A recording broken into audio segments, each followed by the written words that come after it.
So today, gawa tayo ng champorado. Charot.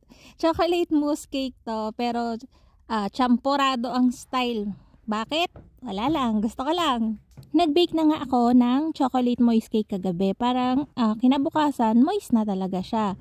Tapos, gagawa na lang tayo ng mousse ngayon. Ang ginagamit ko is Magic Whisk, tapos lalagyan ko lang yun ng milk, and then chocolate para maging chocolate mousse. Ito na yung mga binake ko kahapon. Sa mga nagtatanong ng packaging kung safe ba dito mag-bake, isa lang naman yung palatandaan ko kapag pwedeng mag-bake sa mga ganitong container, kapag wala lang siyang plastic coating. Makikita nyo dito na parang matte siya, wala kang hindi siya masyadong makintab. Ibig sabihin wala siyang coating ng plastic.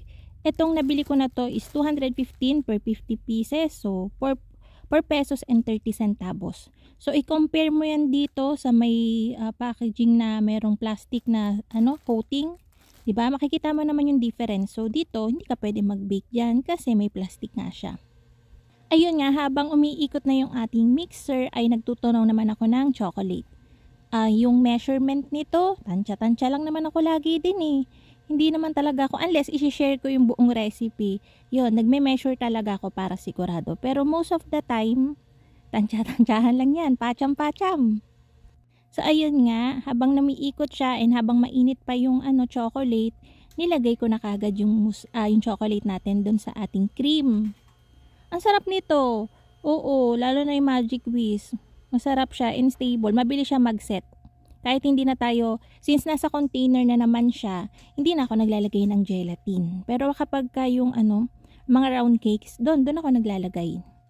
Para kahit tanggalin mo siya sa packaging, sa pan, buo pa din yung ating kahit mainitan siya ng very very light, nasa room temperature, hindi siya matutunaw basta-basta. Kasi may gelatin nga. So ayun nga, nilagyan ko na yung ating mga container. Yung recipe natin ng chocolate moist cake ay ilalagay ko na lang sa sa comment box kung gusto nyong i-try. Tapos, pero may mga video na tayo nun kung gusto nyo nung procedure, hanapin nyo lang. Pero ipopost ko pa rin yung recipe sa baba. Tapos, ayun, para meron siyang parang rice, pag pinapresenta natin, Rice Krispies lang yung nilalagay ko. Nalalamihan ko yun ng bonggang-bongga. Mura lang naman to. Siguro parang limot ka na. Limot ka na siya, hindi ka natanda yung price. Tapos, ayun. Habang naglalagay ako niya, nagtutunaw na ako ng ganache natin. Yung measurement natin ng ganache is 1:1. 1 parts ng chocolate, 1 part ng cream. Yan. Tunawin lang natin and then ilalagay na natin. Iko-cover natin ng fully yung mga mga Rice Krispies para mukha talaga siyang champurado. Aray, napagtripan ko lang talaga since nakita ko yung Rice Krispies ko na nandun sa likod. Sabi ko, tagal ko na itong di na ginagamit So, ang bala ko lang talaga dito is lava cake, pero yun nga, nakita ko, gamitin na natin. Tapos ayun, meron din ako ditong nakatabi sa ref na chocolate na mga minolde ko pa, matagal na din. Hindi naman makatagalan, sakto lang, pero naratamba kasi sa ref, so gagamitin ko na. Lang yan, minolde ko lang yan sa silicone mold, tapos nilagyan ko ng gold dust and then inalog ko dun sa container para magkaroon siya ng gold. Bakit gold? Wala lang din, gusto ko lang din. Tapos ayun nga, habang gumagawa ako nito, naisip ko, parang kulang. Parang di masyadong mukhang champurado. So ayun, ang ginawa ko, nagtanaw ako ng chocolate, white chocolate, and then nilagyan ko ng konting cream. Yung measurement nito, tinansya ko lang eh. Gusto ko kasi medyo malabnaw siya. Para mukha talaga siyang evaporated milk, katulad ng mga nasa champurado nga.